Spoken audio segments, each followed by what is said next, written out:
Pour commencer, ajoutez 300 ml de lait. Ajoutez ensuite 300 ml d'huile ou d'huile d'olive, comme vous préférez. Puis 2 œufs entiers.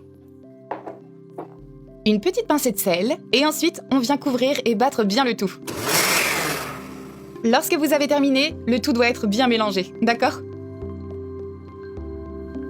Et on verse tout le mélange dans un bol. Et on vient ajouter 3 tasses de farine de blé. Et on remélange bien le tout, d'accord les amis? Ensuite, ajoutez 1 cuillère à soupe de levure. Et on remue. On mélange bien le tout. Ajoutez la pâte dans un moule. Idéalement, vous devriez utiliser un moule à fond amovible. D'accord, ce sera plus simple. Ici, vous ajoutez seulement la moitié. Et on étale bien la pâte sur tout le moule, comme ceci. Et on vient faire cuire au four à 180 degrés pendant 20 bonnes minutes. Notre pâte est cuite, elle est prête. Ensuite, on vient ajouter 3 cuillères à soupe de sauce tomate. On étale bien la sauce comme il faut sur la pâte. Et on ajoute ensuite du jambon râpé. Vous aurez besoin d'environ 200 grammes. On répartit bien le tout, les amis. Ajoutez ensuite des pommes de terre, des carottes et des petits pois. Encore une fois, on étale bien.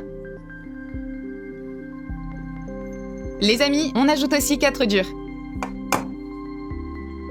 Croyez-moi, cette tarte est juste magique. Votre famille l'adorera. Ensuite, on vient ajouter des tranches d'oignons qui donneront encore plus de saveur à la tarte. Puis de la mozzarella par-dessus. Et on ajoute aussi des tranches de tomates. Puis un peu d'origan par-dessus. Et pour finir, finissez avec le reste de la pâte qu'on a battue. On étale une fine couche. Comme ceci. Vous voyez? Et on finit à nouveau avec de la mozzarella par-dessus.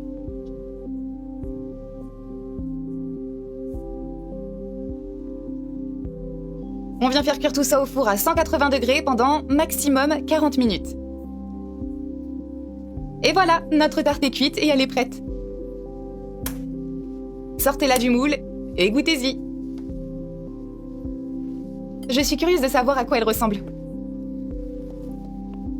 La pâte a l'air si belle et bien cuite.